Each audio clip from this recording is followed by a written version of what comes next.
look up. I am. We're live. Oh, we are live? Oh, you got me again, dude. You came back from a break and then just turned it on. Kyle.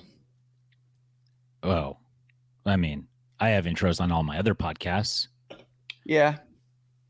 But Some those of are your them have other music. podcasts. Some of them have music, like professionally recorded music by the guy who writes the music for Rick and Morty. And then another one is just me coming in and being like, welcome, everybody.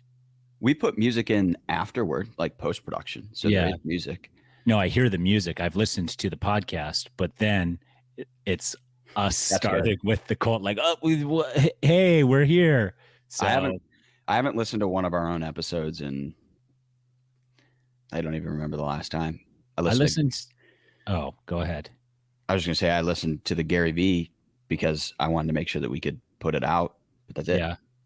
I listened to last week's and my audio was really bad. And I think it was on my end. I think for some reason my mic wasn't picking up. It was just the computer. So now I made sure that it's the mic, that it's the correct mic this time. You know, last week was kind of a mess of an episode, to be honest. But all-time low?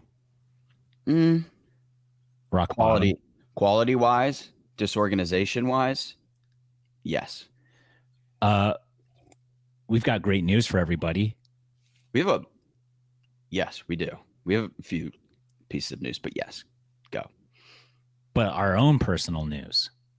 Yeah. Thomas Shields, who you know as my co-host here on PicklePod. So people know me. Yes. And myself will be covering the Major League Pickleball draft live in New York next Saturday. That's right.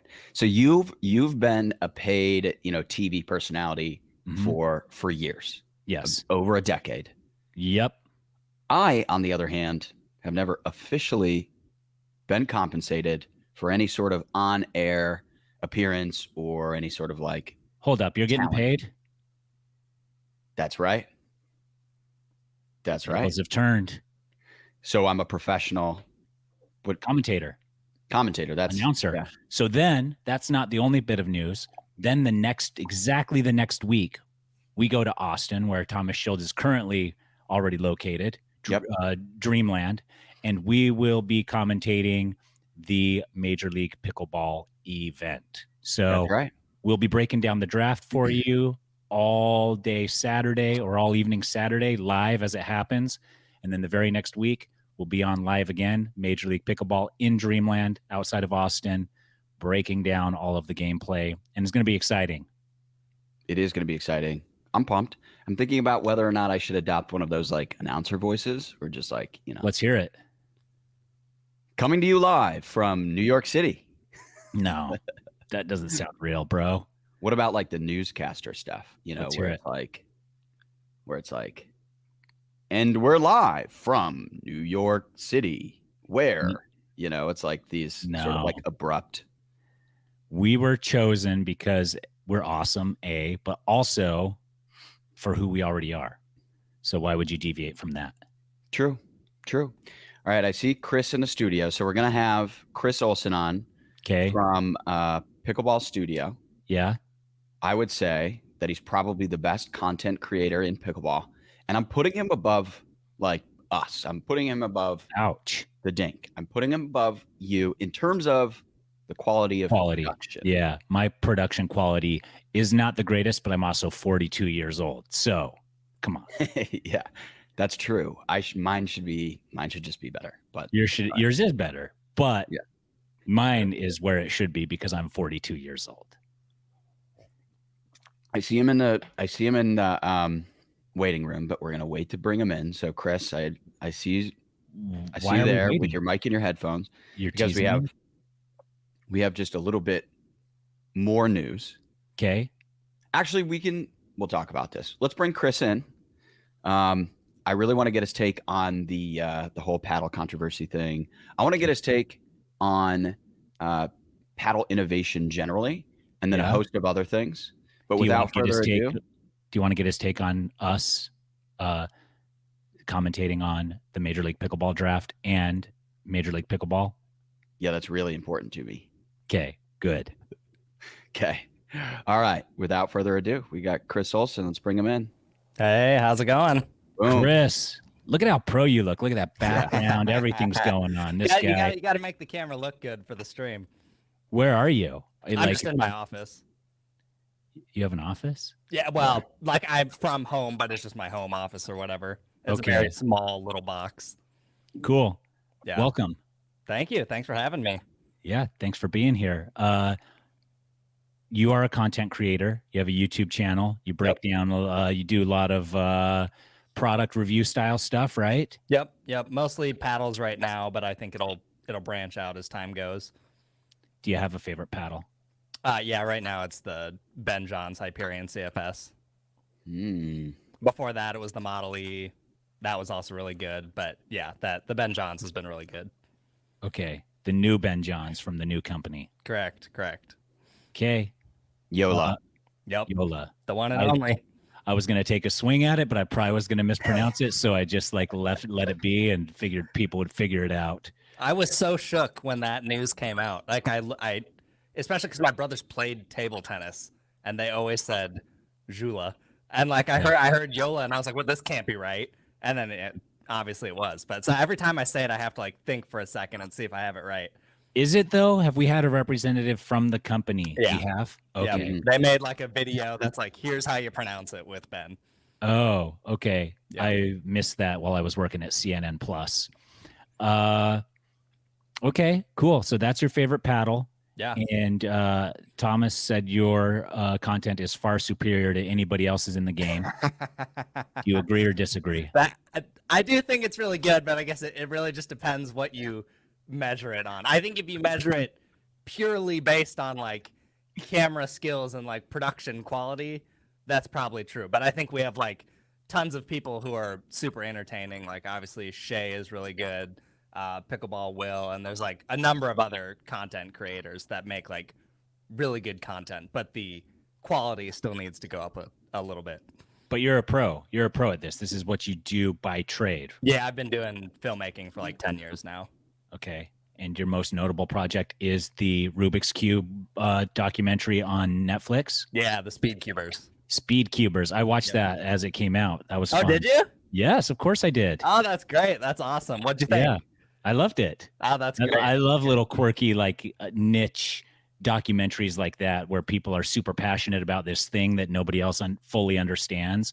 Even their parents are like, we don't fully get it, but we're supporting these guys. Right. Well, it's funny when we made that, like we were pretty confident we had like a good story. Well, like, okay, we knew we had a good story on our hands, but it was one of those things where we're like, maybe this doesn't catch it, like it just falls into the Netflix abyss. But it, like, Netflix had a meeting with us, I think the week after, and they were like, this is like one of the best in like a 7-day period that we've had like come out. So they were like super pumped about it. We almost got an Oscar for it. We were in the top 10 like nominees, and then we didn't make the top 5, which was a bummer. But Casual.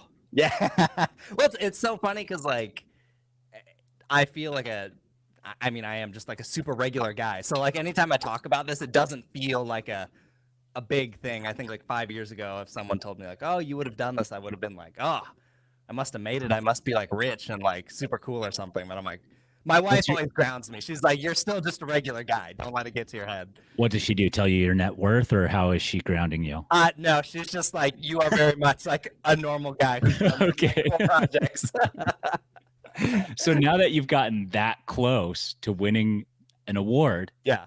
do you think that magic can be recreated? Are you like in your mind, like, I can do that again? It's just a matter of time till I find the next cool thing. It would need to be like a really, really compelling story, because I think that's really what helped the Speedcubers is like the story was like super, super compelling and like had, just brought a lot of emotions up. So I think that's number one, and you just need a really, really good team. Like I would never attempt that type of project on my own.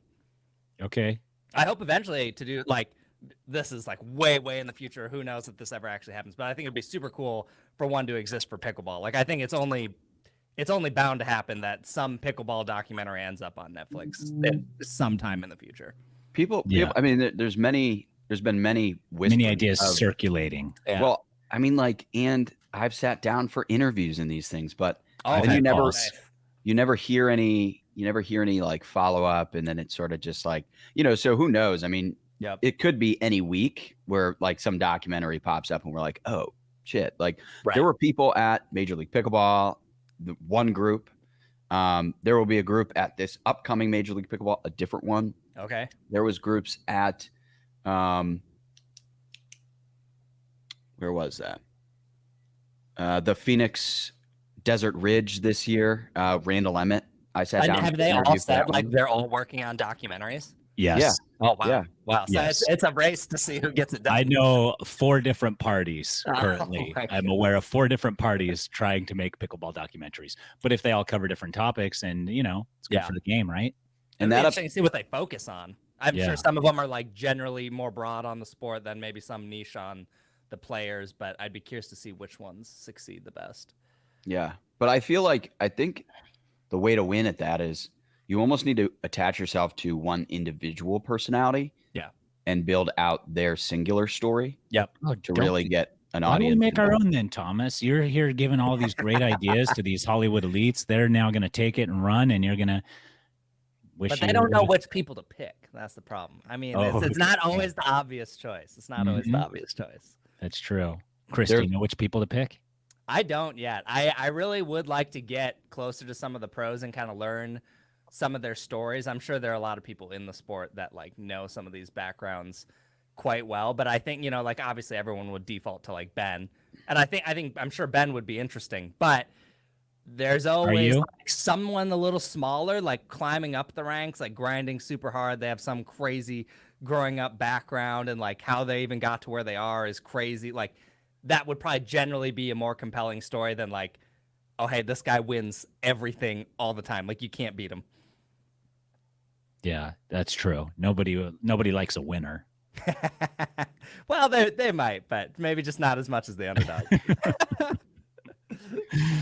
I like both. What about a documentary? And this is why I'm going to be up for an Oscar eventually at some point. Let's hear it. What about a documentary where it's like you pick 2 players and they serve as a foil to each other? Because I would say that the backgrounds are so diverse that we could pick one of these players who is grinding their way up and maybe comes from like the country club tennis background, has always sort of had everything handed to them. And then on the flip side, it's somebody like grinding from the ground up, and they're both competing for this same goal, what's which a country is to be the club? #1 pickleball. It's and those are super compelling. Like that type of story is actually very compelling because you just have such contrasting 2 personalities. Like I often find that stories that focus on 2 people and have like good contrast is better than just one person. What about this? Tyson. It does. It sounds really good. It does sound really good. Now, what about this one? Will Thomas do it? No, I'm stealing that idea. Here's the other. What about this, Chris?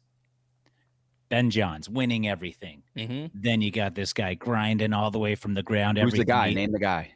I don't know, because it has to fit this guy. That's everything he has. He's built himself.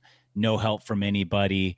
All the way up, and then you pit them against each other in a match to the death. Match to the death would be pretty intense. Yeah, see?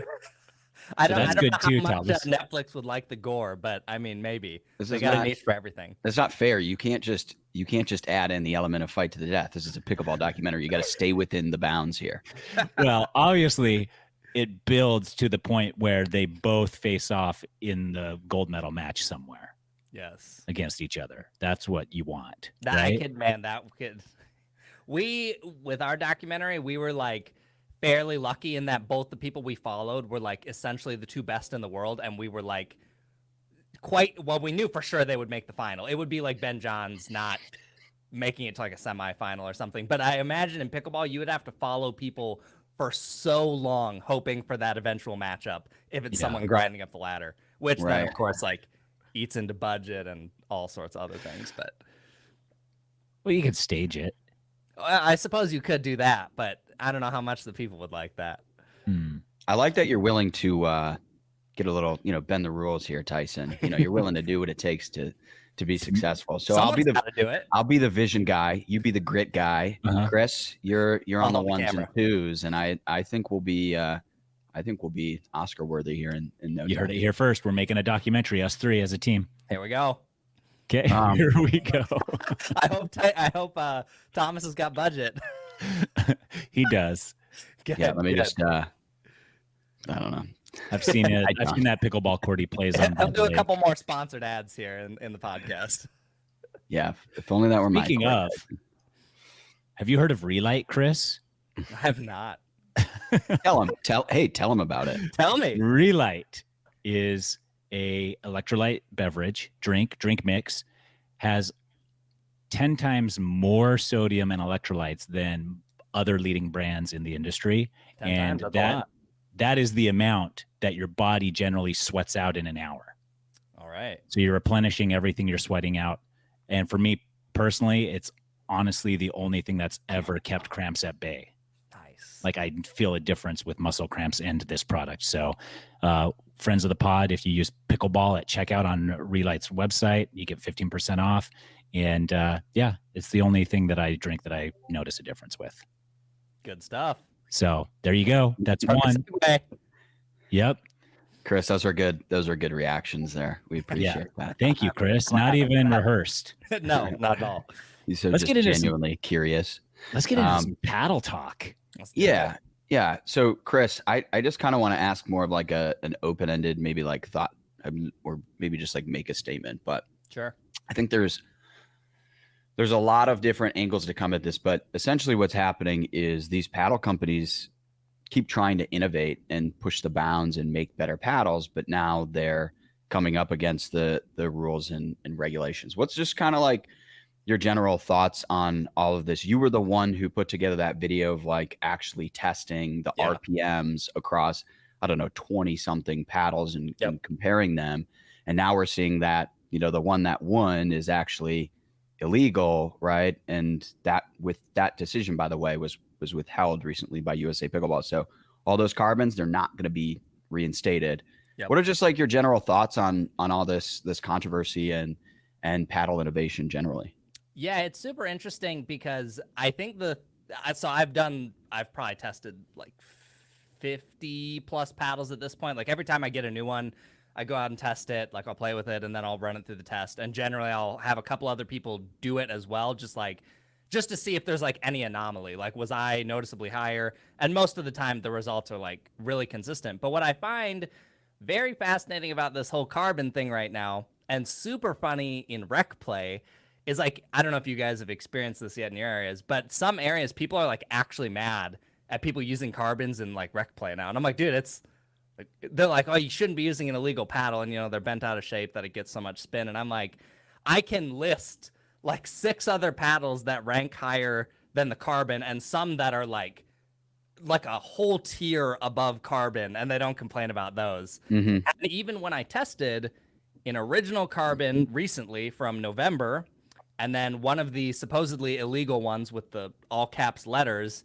they were like almost identical in terms of spin. And maybe like mine I didn't have the little meter to actually test if it was over or whatnot, but they were essentially identical, same numbers as like the first time I tested it. So it was like, it's funny to me that people are getting so bent out of shape out of this when there's paddles that do even more spin. Mm-hmm.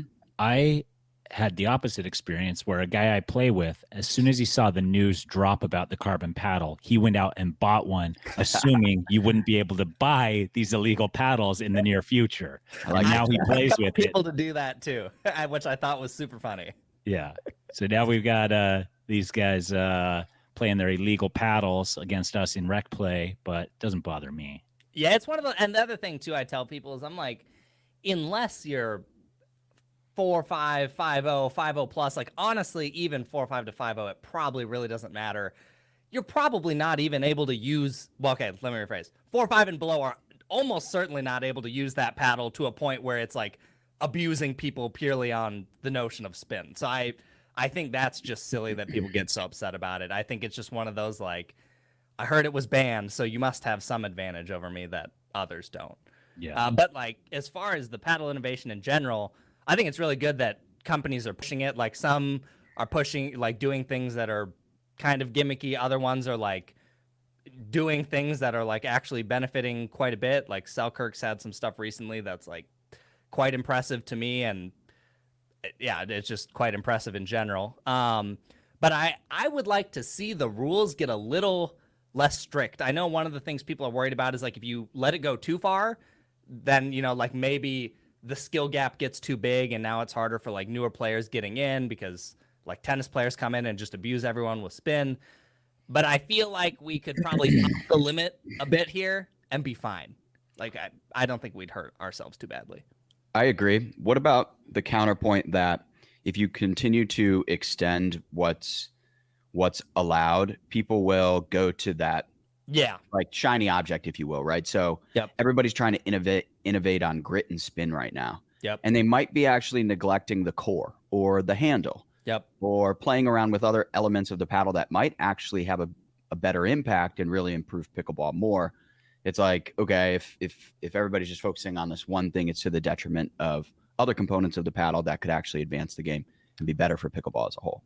Yeah, I think there's probably some merit to that. I think there are always people experimenting with all of the other things, like, different cores, handle, all of that. But I think the tough part is we're probably like a little bit of ways here before we move away from like the polymer core that we use right now, just because I think it works so well. Like you have Gearbox doing like pretty incredible things technology wise, but that hasn't really caught on. Some people just don't like how it feels. But I think that experimenting is always happening, but the players don't necessarily make it easy for companies to experiment with it. Like a lot of times it's like they try something new and people are like, we don't like this. You should have just gone back to, the thing you knew worked, a polymer core or whatever. So I think in that regard, it's hard, and I'm not a materials expert, but it just seems hard to find something better than polymer right now that everyone still likes. Mm-hmm. Yeah. You bring up a good point about Gearbox. Their paddles are so different than anything else out there. And they still, like, it's almost like, what if all of a sudden every paddle company was like, okay, this is the way to go. And they all started innovating with the foundation of like that, basically it's like one piece of, right? Like it's more of like a solid object. What if that were the foundation and everybody innovated on top of that? That could take the paddle in a whole different route. So I guess my point is, I think there's still just like a lot of different things that can be done with paddles generally. And I think the paddle will still continue to change, whether it's spin or not, or grit or not, over the next, 10 years. And we're probably going to be playing with some crazy paddles. Oh, I bet 10 years from now. 5-10 years from now, like we're going to look at the paddles we are using now and probably just laugh. I imagine. Yeah. I foresee rules relaxing a little bit. I don't know how much they'll change, but like you already see them flexing on the rules a little bit, right? Like when the 002 came out with the hole in the face and like one shot, it says you can't have any holes in the face, and then somehow that got around it. And if you read the rules right now, I believe technically they say you can't have any texture on the paddle that helps you impart spin, but clearly that's not enforced at all. So I don't know. I think they'll get a little more loose. But what I do think is going to happen with all of this carbon stuff is every manufacturer is going to get a lot tighter on their quality control. I think they like everyone realized here you could probably almost go out of business overnight if you make this big of a mistake. Like it sounds like this has hurt carbon quite a bit. So like I'm sure everyone's buying that meter now. They're going to talk to their manufacturers and tighten up the tolerances, and yeah. It's interesting. And it's interesting because I think it hurt carbon more because they really focus on like the inner community of pickleball being their market as opposed to the broader segment of the market, which is the casual player. Whereas like if you go to a random court, you're more likely to see like a Maverick or an Onyx, which dominates at like Dick's and Walmart. Right. And we don't really hear that much about those types of paddles. I mean, like Lucy and Matt play with Onyx, but like they're never in the conversation about like what's the hot paddle right now. Right. So they maybe were 3 or 4 years ago. when that paddle first came out. Yeah, Althoff plays with, if we're thinking about Onyx, Althoff, Lucy. There's quite Matt. a few people. Callie did. Smith still play with it? Yeah, Callie does still. Yep. She does. Yeah. Yep. And it's interesting. There are a number of brands that I've like been looking at recently, and I'm like, you guys really have not done a whole lot in terms of like making new paddles or really trying anything new. And I don't know if they're just doing something behind the scenes and like taking a long time to do it, or if they just know, like you said, like the broader community of pickleball is what you focus on, right? Like you don't have to be the top tier because that's such a small market in comparison to like your $50 to $150 paddle. So we're talking 5 years, 10 years down the road. What are we seeing in paddles? Are they so expensive that only the 5 richest kings in Europe can afford them?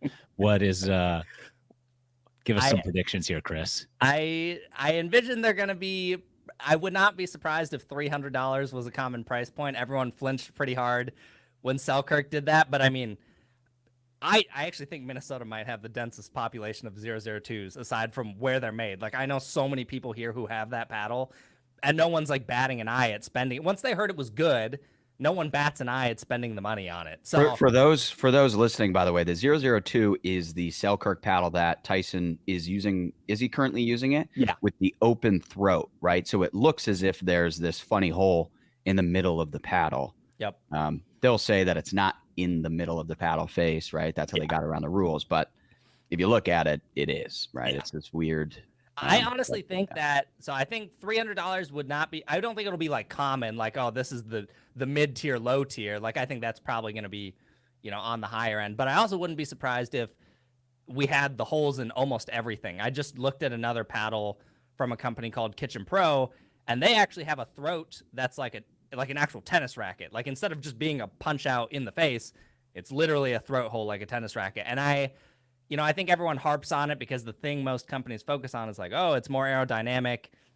And I think that's like a gimmick pretty much no matter how you slice it. But it seems like, as I talk to engineers and some other people, that there are other benefits. Like, it adds some flex to the handle, which can give some more power back and, shift the sweet spot a little bit, and some other stuff that's like a little hard to prove. But it does seem like there are benefits, and I wouldn't be surprised if we just moved towards that entirely. Yeah. Tennis did it for a reason. Padel does it for a reason, so I don't see why pickleball wouldn't. Yeah.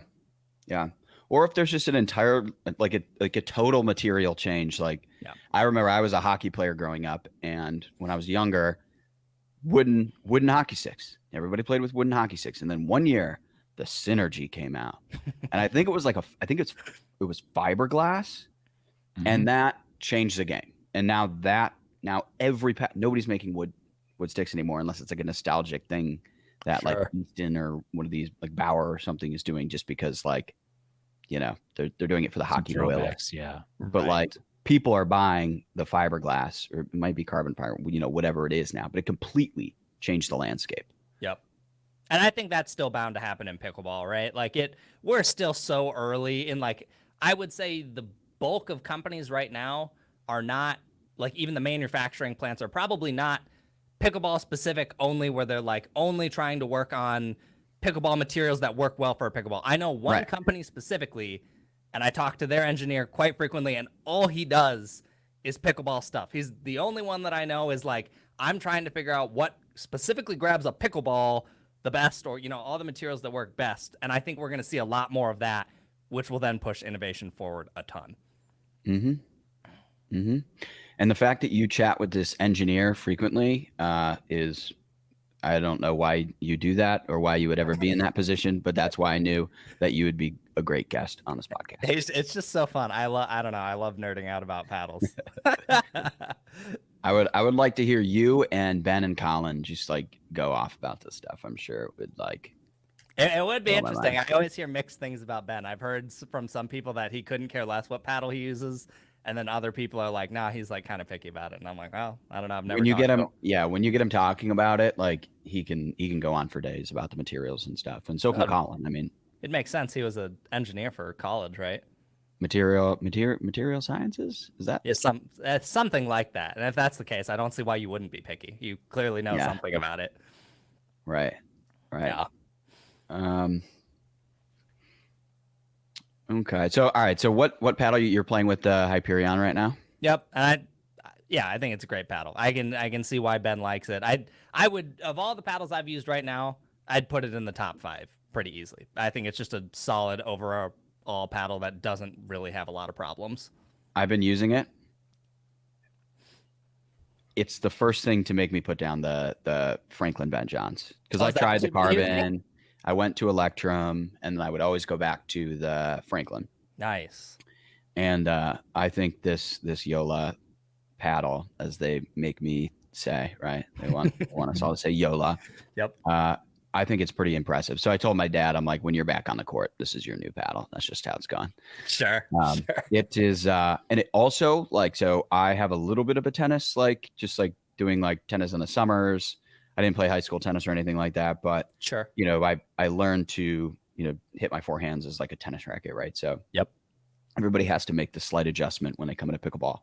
Yep. From tennis, the Yola, when I'm at the baseline, my forehands, yep, I've been able to do and come over it more like a tennis forehand, put more spin on it, be more accurate, and just have a better drive overall. Yeah. Which I don't know. I mean, I think that's a huge advantage. And then as long as it's consistent at the net, in my opinion, you can play with like anything. Yeah. Yeah. And I think it really is one of those things that seems to do, I'd like categorize it as like an all court paddle where it like pretty much it does good at everything. There's not really anything I found that it doesn't do well. Like it's not as powerful as some paddles, but like if you're someone like Ben, you have a big arm. You don't need the paddle to do all the work for you. Yeah. Right. How big are those arms? Mine are not very big. I don't know about Ben. My arms aren't very big either. Thomas is the one with the big arms here. He does have big arms. So Thomas, now that you got this new paddle, are you going to be able to carry us to a 5.0 victory at the next tournament we enter together? You going to hit your thirds? Or are you going to hit yours? Yeah, that's actually. He's going to drive his thirds. But my thirds are like more they're lights out right now. Okay. Are you guys competing at the New York tournament? No, we are just commentating for the Major League Pickleball draft breakdown. Yeah, that's only one day, right? Yeah. So why not? If you're going to be there, why not compete? I don't know. I didn't even think about it. And I'm still not thinking about it. I'm going to bring my pickleball stuff. I'm going to play some games. Sure. In the tennis center, right, Thomas? Oh, yeah. Yeah, well, we should definitely play. I was gonna play with those NYSE pickleball dudes. Oh yeah, the 1:30, the 1:37 p.m. guys. We're doing an event together Thursday night. Oh, are you gonna be there? Yeah. Oh, so we're gonna be there. Yeah. Okay, cool. It's we're like partly hosting it. I'm gonna be on the panel, so fun. I'll try not to stumble over myself and embarrass myself. I won't be at the panel, but I will be in the audience, probably pestering Thomas while he's on the paddle. I like it. I like it. We can make some good content about it. Boo, Thomas, boo. You know what else? I'm going to be doing in New York? What? Well, did you hear the news that Major League Pickleball is going to be ringing the opening bell to New York Stock Exchange? Yeah. Are you going? Morning, did hear that. Wednesday morning. I will be there, flanking them, just like, pretty cool. Have you ever seen it? It's like there's the one person ringing the bell, and then everyone's like, standing by them. What day is that? Wednesday morning. So I'm gonna do that. So my mom just texted me, oh my gosh, NYSE, and then a bunch of like celebration emojis, and I'm almost feeling like guilty because I did nothing to deserve this spot at the New York Stock Exchange. They just invited me, which is really, really nice of them, and it's gonna be awesome to go. Sure. But it's like people are like, this is gonna be. It's almost like they're congratulating me. I'm like, I didn't do any. I don't deserve it. You're like, I'm just showing up. Yeah, they just invited me over. Yeah, right. That's great. But I did have to go get a polo with that, and I got a little dink put on the polo so I can at least have a collar, So wait, the last time you guys played together, did you play 5-0 together? Did we play 4-5 or 5-0? We played 4-5. So do you both play 5-0 right now then? No, I typically play 5-0. Okay. I should play 5-0. Typically don't play. Yeah. Yeah, I did tournaments last year. I did some pro stuff. Definitely should have been playing. I've played He's pro. He's very good at pro. Yeah. Google Thomas. Google Thomas pro pickleball player. Don't look at the last name. Just look at the results. There you go. That's right. No, but I think I said this on a podcast before, but I had a couple pro wins at like a good time in the year to where it like skyrocketed me to like top 30 in the world, which was awesome. And I was like, great. again, another one of those instances where I'm like, this is cool, but I do not deserve this. Sure. Yeah. Should have kept pursuing it. You should have. You could have been the documentary story that we followed, the country club kid. Yeah, there you go. Your own media company is making a documentary about you. Yeah, growing up in the country club with a silver spoon in your mouth, getting everything you ever wanted. No, because as I was like laying out the narrative, I was like, the natural play here is to make the country club kid like the villain. Yeah, for sure. You're Johnny from Karate Kid. Yeah. Yep. We need more villains in pickleball. I've been saying it. Yeah, it will certainly make it more interesting. I mean, I don't know if you guys talked about it on a recent episode or not, but that whole Matt Wright, Julian Arnold mixed doubles match was probably the most intense one we've ever seen in pickleball. Yeah. Well, Matt's been in many tense matches just because he's an antagonist. It's part of his game. Sure. Which I love that about him. And Julian's more new, right? And he is he's like in your face screaming. Oh yeah. And I think it's like inevitable. And I guarantee like the next time they play, like we're gonna see that again just because they're two loud, obnoxious players. Yeah. And I love that. I agree. I think that makes for a way more entertaining match for sure. So now all Matt Wright needs to do is get like a full scalp tattoo or something dope. So maybe some face stuff and a little bit of neck stuff. And then we'd be off to the races with our villain. Yeah, I don't know if his law firm would appreciate that.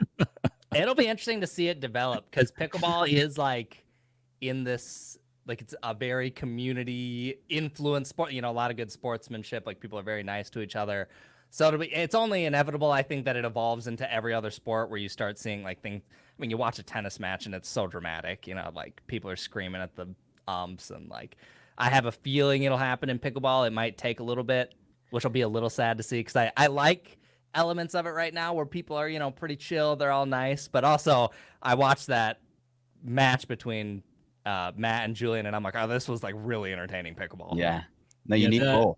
You need both of those things to exist. Yeah. You need the niceness and the neighborly vibe to bring in more of the casual players and help the game grow. But at the top level, I want these people trying to kill each other. With your documentary you're trying to make about yourself, you could just become the villain yourself if you wanted to. No, we are casting. Thomas is the villain. He's the country club kid, dude. That will make it happen. Pops his collar. He hangs out with only other kids that have their collars popped. Yeah, I'll just wear like pink and green double collar polo. Yeah, double collar. Make sure it's like the actual polo like logo. Oh, is it Polo brand? It's not Abercrombie. I think you got to go with throwback. Can we have a scandal too, where we find out he's using a carbon paddle, but he just like re-skins the face? Yes. So you wouldn't know. Yeah. Yeah. There's like a scene. There's a scene right before I play, and it's like I have my paddle, like I put it down low, and I take like a quarter, and I just start scratching. Yeah. Or you inject it. You inject the paddle with like some serum in the core that makes it like pop and touch way harder than anything's popped and touched before.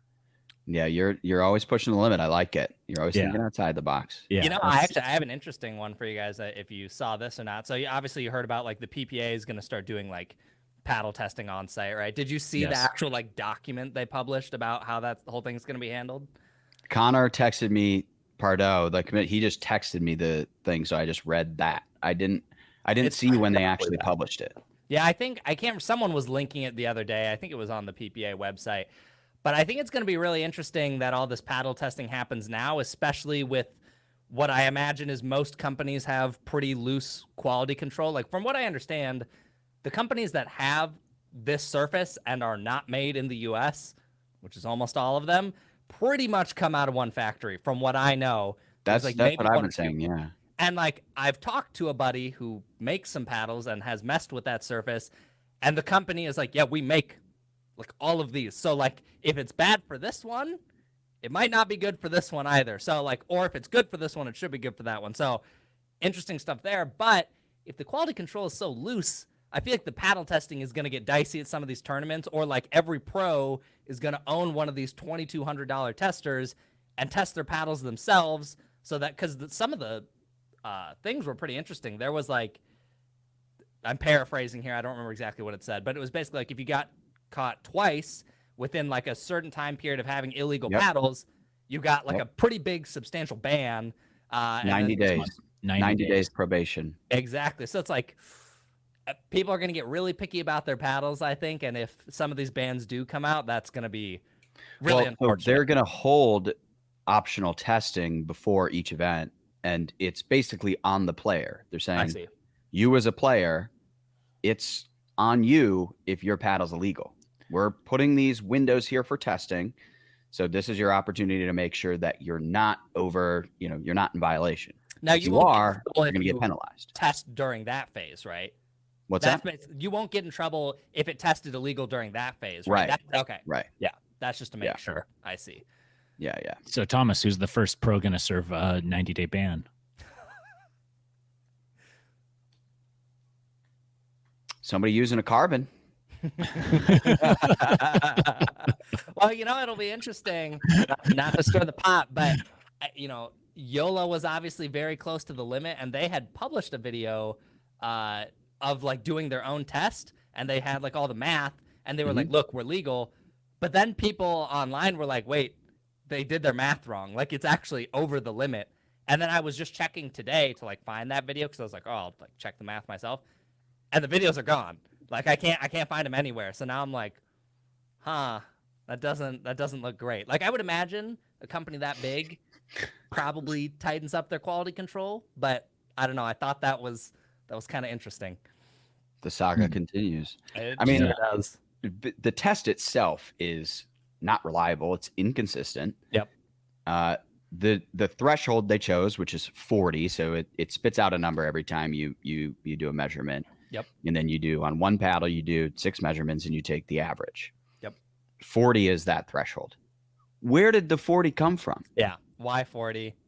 And also, I mean, like you were alluding to with the test not being super accurate, I'd imagine if you tried the test a second time and placed it in different spots than the first, you probably get a different reading. Like, you could probably get a legal reading or an illegal reading depending on how close you are to the limit. Somebody was sending me a video. I won't say who. They had the thing, and they were like, the same paddle in the same spot, because you test 6 different spots. Yep.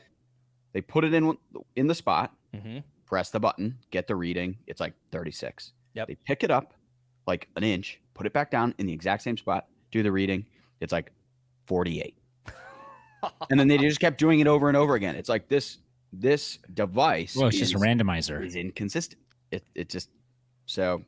Yeah. Everybody is at risk. I mean, if I'm a paddle company, I'm hitting up all the other paddle companies, and I'm like, how are we supposed to survive? And this is a risk to all of us. Yeah. We need to push back and be like, this doesn't make any sense. We need a more reliable test. Yeah, I agree. I think even as I've like looked at some interviews and some stuff about like how these tests are done and kind of the whole process of things getting checked later on, like the whole system seems like it needs to be completely revamped.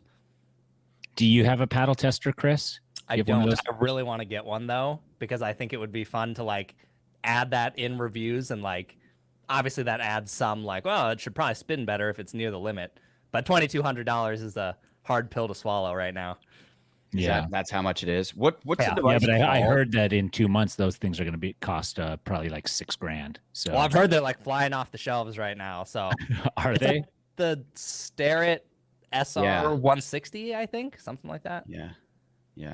But yeah, I mean, I like I said, I'd imagine pro players are buying this. I imagine every single manufacturer probably owns one of these at this point. Yeah, I imagine they're getting sold out. Yeah. It's not made for, I imagine it's made for some other like niche. It's not made for pickleball. Purpose. Again, we need a thing like for pickleball, not like we ported this over and it kind of works. Right. Yeah. Lots of improvements to be made. Chris, we could make that thing. Well, I mean, I don't know if I'm smart enough to make one of those, but I mean, I'm down to be on the team and attempt. Yeah, I'm on the team too, but I just came up with the idea, so now I'll tell you what. You make the idea, Thomas executes the idea, and I'll make the commercial for it. Okay. So I got the idea already. That part's done. Thomas, it's all up to you. Okay. Make a thing that's specific to pickleball that's more accurate than the thing they're currently using. Dude, This is a genius business idea. This is, I mean, we're just giving lots of business ideas right now. You better hope no one steals these. I already know the answer, and it is take droplets of water, drop them in the center of the paddle, tilt the paddle slightly at a specific degree, and then measure the speed at which the water travels across the surface. Ooh. Take an average, the 6 different spots. That's going to be better. But how is this going to make you money? That's your part. Money. You're making the commercial. You're marketing. Like, no, it's the machine. You put it in this box that lays it level, and then it does the exact amount of droplet every time, and then it tilts the paddle specific angles and watches the droplet move around the paddle. And you sell some really specific water that only works on the pickleball paddles. Yeah, yes. Razor blade model, and you have to keep re-up. You have to keep buying the water from us. Yeah, naturally, and it expires after 5 days. Yeah, exactly. You have to buy 17 gallons and it expires in 5 days. I like it. Okay, back to the New York Stock Exchange thing. Did you hear the second part of that? No, what was the second part? In the boardroom, which I guess is a room at the New York Stock Exchange. I think it's Zane, Rob Nunnery, Lena Padiga-Maite, however the heck you say that, and Anna Bright are going to play a match. Oh, that's in the boardroom of the Stock Exchange. That's awesome. Yeah, so that'll be interesting. I'm gonna, I like filming matches sometimes. Throw those up on social. Those are gonna be some interesting clips. Is it like just lines on the ground? Is it an actual court? Like how are they doing that? We're gonna find out, aren't we? That'll be fun. Yeah, and then that and. I have heard that there might be, I don't know if I should say this, other TV appearances that week as well for the crew. So very nice. Hopefully more to come on that. But some morning show stuff. Yeah, pickleball. I mean, it's everywhere. It's crushing right now. Everyone's talking about it. I feel like every week you hear about some new celebrity that's like, kind of like pickleball. Yeah. Well, the most recent was Dobrik, right? And based on the play I saw from him, it looks good. It's pretty good. Yeah. Like I don't know if this is true, but I heard he played D1 tennis. I'm like, okay, like you should like consider playing pickleball. Like you look really good at it. Yeah, and that'd be nuts. That'd be pretty legit for the sport as a whole if everybody started tuning into him trying to make a pro run. Yeah, and you'd have like a much younger audience like caring about pickleball and probably think it's cool. Yeah, for sure. Want to be honest with you guys, I had no clue who this guy was. Yeah. And somebody sent me a clip, like a 26-year-old girl from Big Brother sent me a clip, and she's like, could you get me in touch with this guy? He's so awesome. I love him. And I was like, I have to be honest, like I've heard that guy's name because I saw him playing pickleball with people, but I have no idea who he is or what his thing is or anything. And she's like, oh, he's a YouTuber. Do you think you could connect with him somehow? I was like, well, the guy he's playing in the video, I know personally, so I'm only 1 degree away, but it's our own trainer of the stars, Pickleball McNasty. Oh, I think this is I think this is far enough past Tyson now that we can say, wasn't Dan Bilzerian interested in playing with you at one point? He I mean, it's not happening. Pickleball in Las Vegas, and for people to play. Yeah, so it's like everywhere. Yeah, it'll be crazy to see by the end of this year who else is in this. Like, I feel like we're getting pretty close to some talent shakeups. Like, I mean, even with like Anna Bright on the scene. Like, I don't know if you guys watched the singles match with Anna Lee yesterday, but that was good. That was some exciting pickleball, and I think that's the first time they've played against each other in singles. Maybe. Yeah, I think so. Finally, someone who like gave her a run for her money. Did they bill it as the Anna versus Anna? They didn't, but they should have. Yeah. Who's the better Anna? Yeah, Anna 1 and Anna 2. Fight for it now. This is it's almost as thrilling as the big debate on who's Thomas 1 and Thomas 2. Yeah, who's the best Thomas? Almost as thrilling. Really close second. What else we got, Thomas? Any other great news? Well, we got the Atlanta Open going right now. Yeah. There's like a ton of people missing. Ben's missing. Well, from singles yesterday, Ben was missing. JW was missing. Jay DeVilliers was missing. Tyson McGuffin withdrew. So again, the door was open for like a Ryan Sherry to make a run and go back to back at a PPA. But it ended up being in the final. It's two people who would be so it's Rafa Hewitt, and then one of these like young, former D1 tennis players in the singles final, which again, like I think it's going to keep happening. Yeah. It was, I mean, I'd heard both the names, but only like super loosely. And Ignatovich, James Ignatovich. Who is that? I haven't heard. Is that right? Yeah, wait, I have it. I think right here.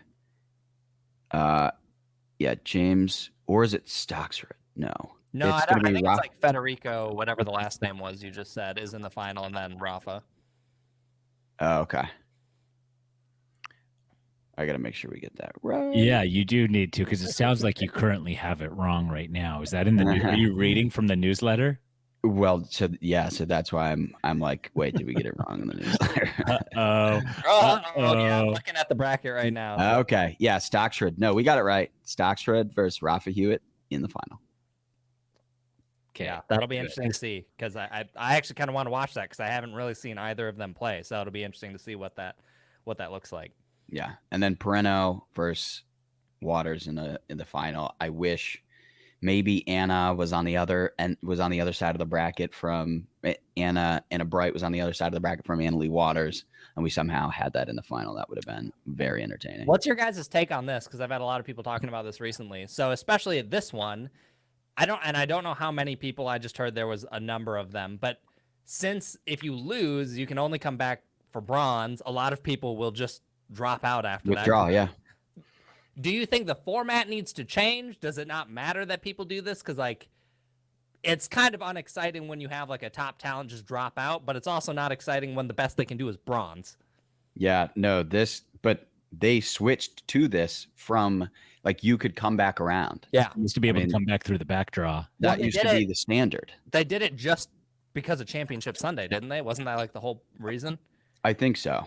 I think that was the main change. Yeah. So and also if you do end up coming back around and let's say you're like a Ben, right? And you also have to play singles and, doubles. And now you're playing like 5 matches and then another match of mixed, like, yeah, that's not sustainable. One's for gold, one's for bronze. You're going for the bronzy. Yeah, I don't know. Do you like the gold medal Sunday? The Championship Sunday, Thomas? I get it. I think so. And you also, you need to create a focal point. Like you need to create something that matters for everybody to tune in. So you think that, you think that, because I feel like with the Championship Sunday format, everybody's tuning in Sunday, but who's tuning in Thursday, Friday, Saturday? Yeah. Yeah. Versus like, okay, the singles championship is on Thursday night. So you got to tune into that. The mixed doubles championship is on, another night, and this is on another night. Like what is better? I think you want the crossover benefit from all the matches, right? And it's like any sport, right? Like people watch the regular season, but not as much as they watch the finals and the semifinal, right? Like, yeah. It'll be interesting to see. And, I wonder if we start seeing people just specialize in events more at some point, right? Like you said, it's not really sustainable to do all 3 because it beats your body up. So at what point are we going to be like, this guy only does singles, this guy just does doubles, or maybe they do, both doubles events, like, or maybe they just do mixed doubles. Like maybe it gets that specialized. Yeah. I was, so we've talked about this, Chris, we've talked about this a few times on the podcast, but I was having a conversation yesterday with basically like a sports data scientist. He comes from professional soccer. He's a coach for the New York Red Bulls, and he loves pickleball. Okay. And we were just talking about the lack of data generally in pickleball and how it's like once it does get here and we're able to get a little bit more scientific with the way that we're playing the game, basically it'll be an anomaly for someone to be at the top in singles and in doubles because of the way data is going to help, in particular, singles players play better and more efficiently and end points sooner just by positioning themselves a little bit differently hitting different types of angles. And really, we just need data to kind of open up that door. Yeah. And once it's here, it's going to change the game. And it's going to be very rare that somebody comes in and goes, yeah, I'm a Triple Crown, or even like a Triple Crown like candidate, let alone somebody who does go and win a Triple Crown, right? I'm excited for data to get in the sport more. I've already started seeing people like do some pretty intense breakdowns in Facebook groups and some other places, and it's super fascinating. They did one for singles, and it was mostly like a third shot drive analysis, but it was super interesting to see the spots players were hitting depending on where they were on the court and their opponent. And I think stuff like that is like really going to help, even just after the fact, knowing like, you know what, Ben does this a lot and this is weak for him. And right now, I feel like people just aren't doing that. Mm-hmm.